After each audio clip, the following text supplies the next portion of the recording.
sa bande, celui qui commande. Il s'appelle Robin des Bois. Et rien ne l'empêche, avec une flèche, d'éteindre une mèche. Il est fort Robin des Bois. Vive Robin, on est tous avec toi. Vise-les bien juste, bien cachés derrière tes arbustes. Vive Robin, on est tous avec toi. Avec ton carquois, tu fais feu de tout bois.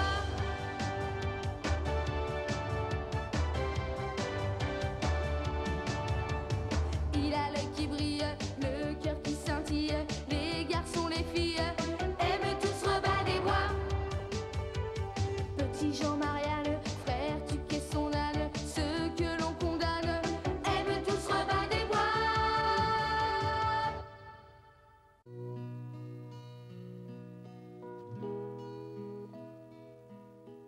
N'ayez pas peur de fouiller dans vos souvenirs. Vous réussirez peut-être à revoir quelqu'un que vous avez beaucoup aimé. Votre père, par exemple. Et d'un petit coin de votre mémoire, où vous avez enfoui tous les bons moments que vous aviez passés ensemble, les souvenirs ne demanderont qu'à remonter à la surface.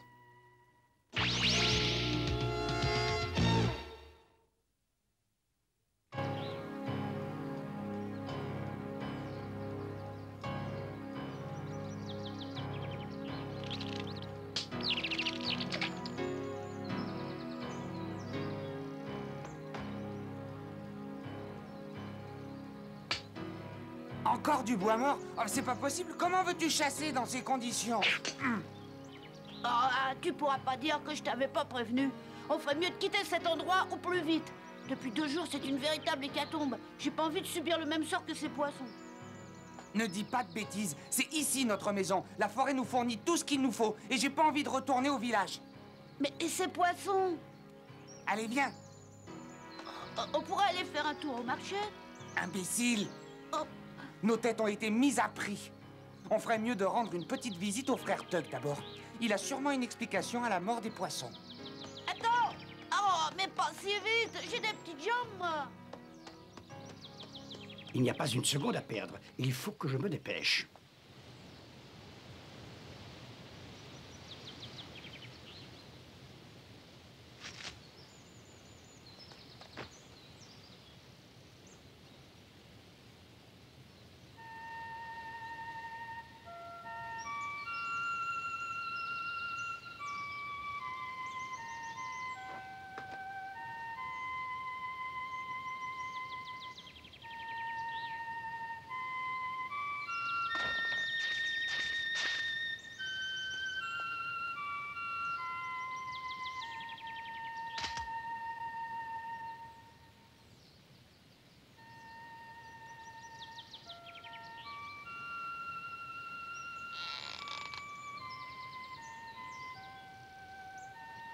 Oh!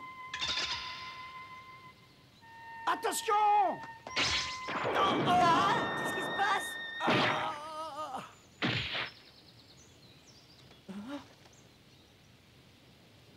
Frère Tuck, vous êtes blessé?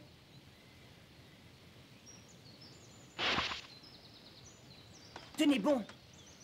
Je vais enlever la flèche.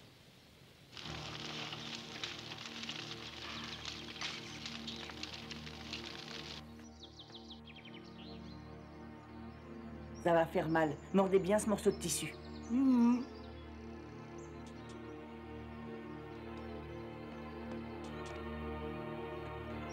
Vous êtes prêts?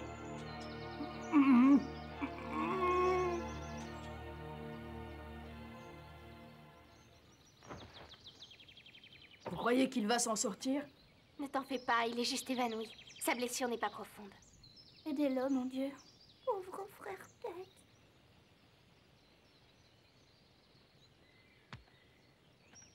Ça va mieux? Robin, il faut que je te parle, c'est très important. Pas maintenant, vous devez vous reposer. Un peu de patience, frère Tuck. Ma tisane va bientôt faire effet. Non, ma petite Marianne. Ça ne peut pas attendre, il faut que je parle à Robin. Arrêtez, c'est de la folie. Aide-moi à m'asseoir. Je suis encore valide, il faut en profiter. Fais-moi confiance, je sais ce que je fais. S'il te plaît,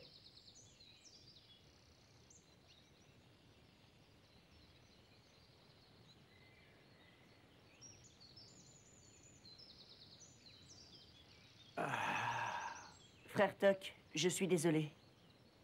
Tout est ma faute. Vous n'auriez pas dû faire ça. Ah, Robin. Je ne pouvais pas laisser cet homme t'assassiner. Ton pauvre père m'a demandé de veiller sur toi. Il doit être fier de moi. Vous avez connu mon père? Robin, comme tu dois sûrement déjà le savoir, notre chère forêt de Sherwood va bientôt mourir. Tu dois absolument empêcher ce désastre. C'est à cause des substances nocives de la mine? C'est bien ça, tu as deviné, mon petit. Mais si tu concentres tes efforts sur ton combat contre le baron, la forêt est condamnée ainsi que tous ceux qui y vivent. C'est pour cette raison que je suis venu te voir dans la clairière. Je voulais te parler de ton père, pour que tu prennes exemple sur lui. Vous connaissiez mon père? Comment vous vous êtes rencontrés? Vous lui avez parlé? Qu'est-ce qu'il vous a raconté? Le combat. Tout homme a son propre combat à mener. J'aurais voulu te l'expliquer plus tôt, mais je n'ai pas pu. Ça fait partie de l'éducation qu'un père donne à son fils. Malheureusement, ton père nous a quittés trop tôt. Il m'a demandé de le remplacer. De quel combat parlez-vous? Je comprends plus rien. Vous devriez vous reposer maintenant, vous êtes fatigué. Écoute-moi, il y a des années de ça, quand ton père avait à peu près ton âge, c'était un jeune garçon frêle, innocent et peu robuste. Mais il avait un cœur d'or et malgré sa constitution fragile, tous les jeunes du village le voulaient pour chef. Alors mon père avait beaucoup d'amis? Oui. Et parmi les plus fidèles d'entre eux, il y avait celui qui n'était pas encore un baron. Ton père et lui étaient même très proches. On passait des journées entières à jouer ensemble. Hélas, ce temps est révolu. Mais c'est pas possible.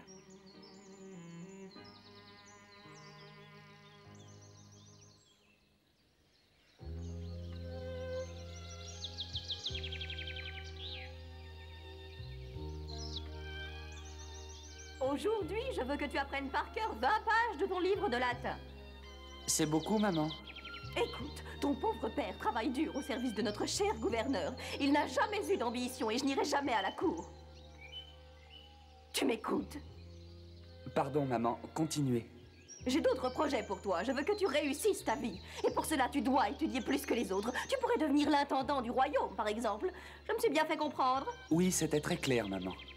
Tu épouseras une jeune fille de la noblesse et tu vivras dans un château plus grand que celui-là. Seulement, si tu veux vraiment réussir, tu dois étudier. Je reviendrai plus tard te faire réciter.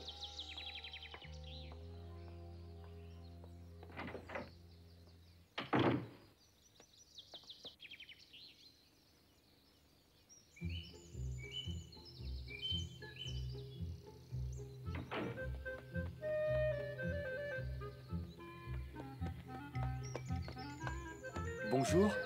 C'est pas trop tôt, ça fait des heures que je siffle le signal. Désolé, mais je n'ai pas le droit de sortir. C'est dommage. Tuck et Marie nous attendent. Marie est là, elle aussi. J'ai changé d'avis.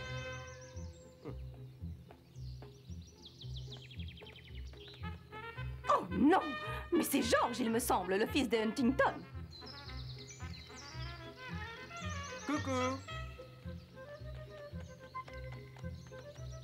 Salut, t'as réussi à t'échapper à ce que je vois. Oui, ça n'a pas été facile. Ma mère a failli m'enfermer à clé. Désolé de vous avoir fait attendre. Je suis contente de te voir. Moi aussi, Marie.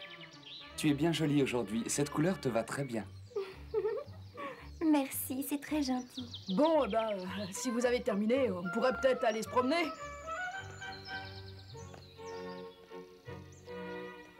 Il a plu avant hier. On devrait pouvoir trouver un tas de champignons. Tu penses beaucoup trop à ton estomac ces derniers temps. Oh, c'est la meilleure. Surtout venant d'une certaine jeune fille qui s'est perdue dans les bois à cause d'un buisson de framboises. Tu avais juré de garder le secret.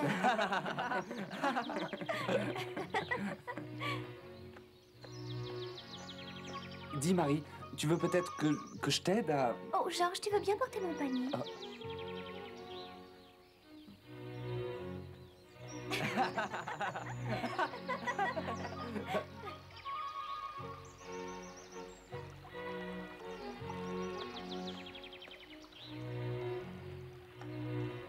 Attends!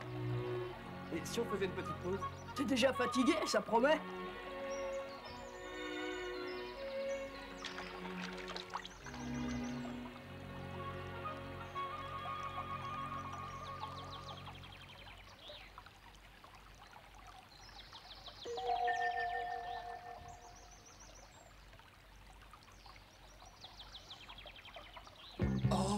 C'est de l'or. J'ai trouvé de l'or.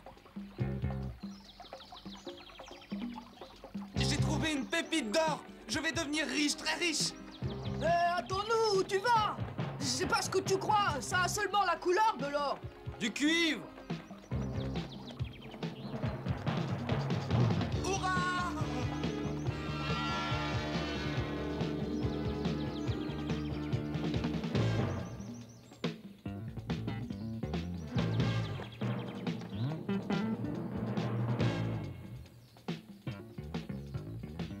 Comme c'est joli. Pas autant que toi, Marie. Rien ne peut égaler ta beauté. Cet endroit est à nous. Vous ne devez en parler à personne. Ce sera notre secret. Notre avenir est assuré maintenant. Attention, c'est dangereux. Oh, le pauvre.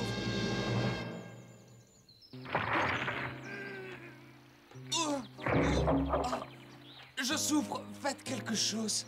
Ta jambe doit sûrement être cassée. Comment faire pour le ramener chez lui? Oh, ça fait mal. Appelez un médecin, je souffre. Qu'est-ce qu'on peut faire? Je vais le porter jusqu'au château. Allez, viens, on rentre. Oh, si j'avais su, je serais resté tranquillement dans ma chambre. Je suis vraiment désolé. Je n'aurais pas dû insister pour que tu viennes. J'aurais dû réviser mon latin et obéir à ma chère maman. Ah, ça suffit, arrête de te plaindre. C'est toi qui as confondu de l'or avec du cuivre. Oh, oui. Attends, Toc, laisse-moi prendre le relais. T'inquiète pas pour moi, j'ai les épaules solides, tu sais. Occupe-toi plutôt du panier de Marie. Ce jour-là, Georges et moi avons raccompagné notre malheureux compagnon jusque chez lui. Mais cette aventure a sonné le glas de notre amitié.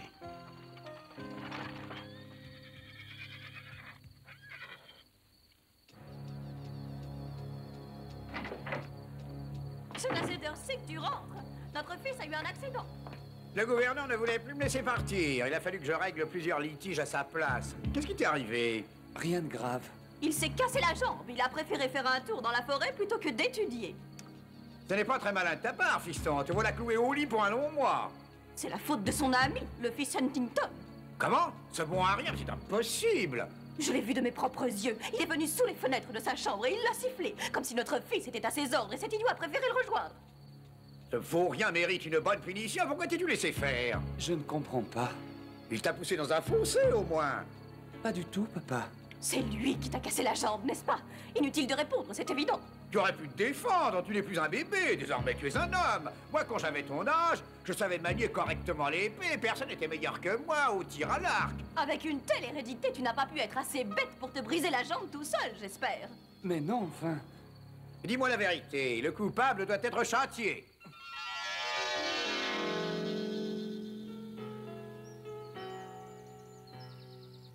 Incroyable.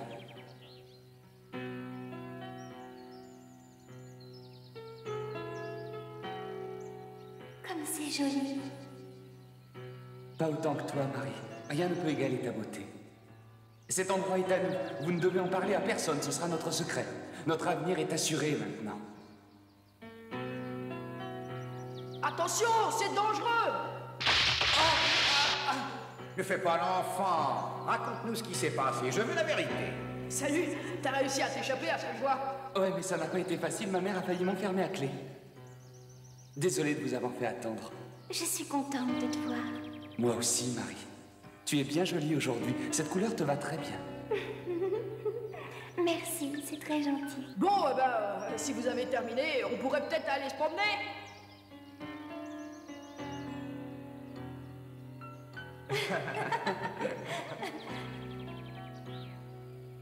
Dis, Marie, tu veux peut-être que je t'aide à... Georges, tu veux porter mon panier?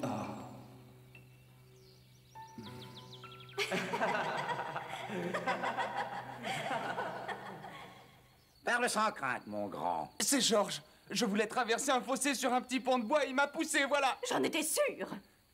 Georges était jaloux parce que Marie m'avait demandé de lui prendre la main. Il n'a pas pu le supporter et il a décidé de se débarrasser de moi. Je le déteste. À cause de lui, je me suis ridiculisé devant Marie.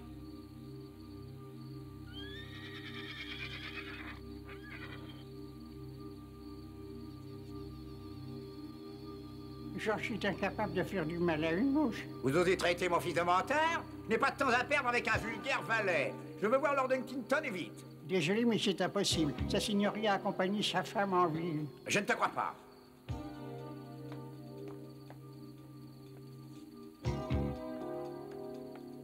Bonsoir, monsieur. Je voulais prendre des nouvelles de votre fils. Comment va-t-il? Petit insolent, tu lui as cassé la jambe et tu oses me demander s'il va mieux? Tout ça, c'est ta faute et tu vas me le payer.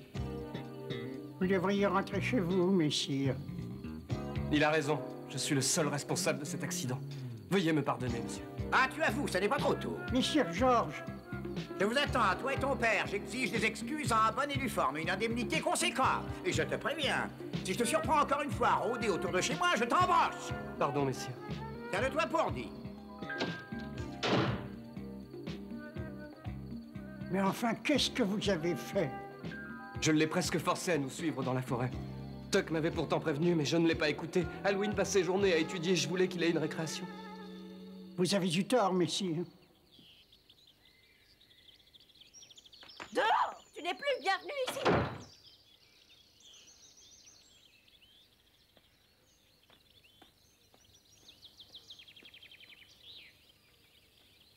Tu dois rester allongé, mon chéri. J'ai une grande nouvelle pour toi. J'ai discuté avec un homme très intéressant ce matin et il accepte de te prendre sous son aile. Tu vas t'installer chez lui. Mais où ça? En ville, là où tu n'auras plus aucune distraction. Tu pourras y travailler tranquillement et te préparer un brillant avenir. Il n'avait pas le droit de te jeter dehors. Je vais te faire de la peine, Georges. Mais notre cher ami Halloween raconte partout que c'est toi qui l'as poussé sur le pont. C'est pas vrai. Pourquoi mentirait-il? Ça n'a pas de sens. C'est un enfant gâté. Il n'a pas l'habitude qu'on lui résiste. Tu as sûrement raison, mais c'est quand même mon ami. Et je vais aller lui chercher une plante dans la forêt qui devrait soulager toutes ses souffrances. Je voudrais t'accompagner. La gentillesse te perdra, Georges. Il en a déjà trop profité. Ça ne doit pas être drôle de rester au lit. Je lui dois bien ça. Quelques jours plus tard, un homme appelé Gibson est arrivé au château. Mon commerce se porte à merveille, messire. Les affaires n'ont jamais été aussi bonnes. Et vous revendez à prix d'or des marchandises que vous avez payées presque rien. C'est une bonne idée, félicitations. Allons, messire, qu'est-ce que vous allez insinuer? Je suis un honnête homme, je n'ai rien à me reprocher, tout le monde ne peut pas en dire autant. Vous êtes l'homme que je cherchais, mon ami. Je compte sur vous pour initier mon fils aux coutumes de votre profession. Mais avec plaisir, madame. Il étudiera avec les meilleurs professeurs. J'en ferai un monsieur dont vous pourrez être fier. À ce propos, messire, lors de notre dernière rencontre, vous m'aviez parlé de gisements de cuivre fabuleux dans la région. En effet, je m'en souviens très bien, il doit se trouver sur la route de Sherwood. Ce gisement m'intéresse énormément. Puisque je vais m'occuper de votre fils, vous pourriez me le céder. Vous désirez exploiter une mine? On raconte partout qu'une guerre se prépare, et j'ai l'intention de me remplir les poches avant que les cours de l'or ne s'effondrent. Excusez-moi. Oui? Voilà, si vous voulez que je vous y conduise, je sais où sont les gisements. J'ai trouvé par hasard un morceau de cuivre dans la rivière. Ah oui.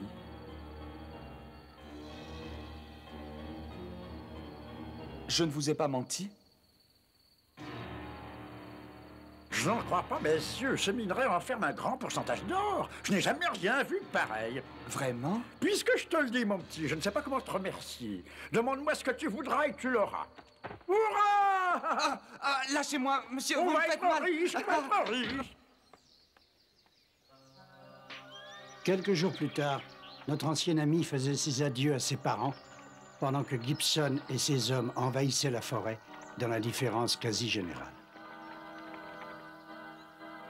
Peu de temps après, ton père et moi décidions d'accompagner Marie dans les bois pour l'aider à cueillir des fleurs.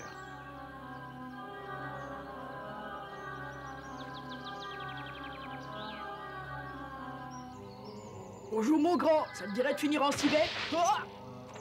Reviens ici! Oh!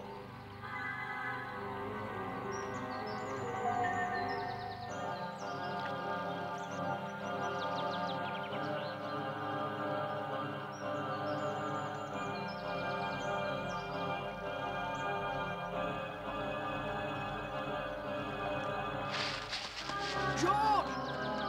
Viens voir!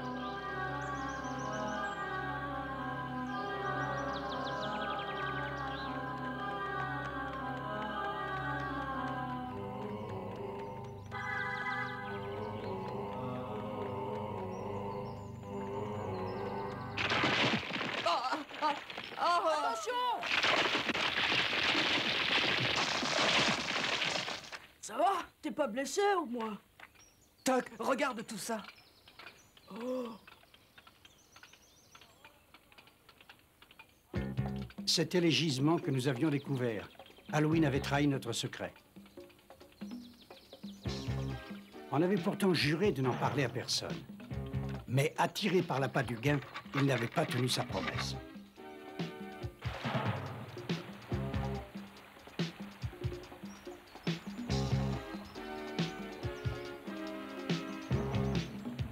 On a grandi dans cette forêt et il l'a détruite sans vergogne, c'est pas juste.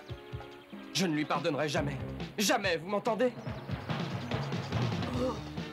À partir de ce jour-là, ton père n'a plus jamais été le même. Quelque chose s'était brisé en lui.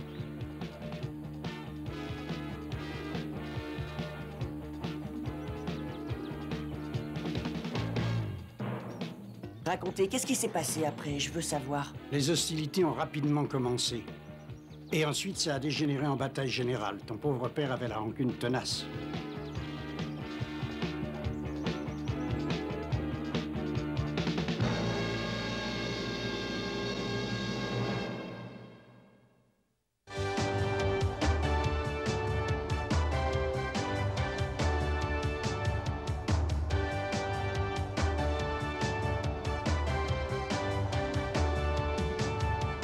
La forêt est grande pour cacher sa bande. Celui qui commande, il s'appelle Robin des Bois.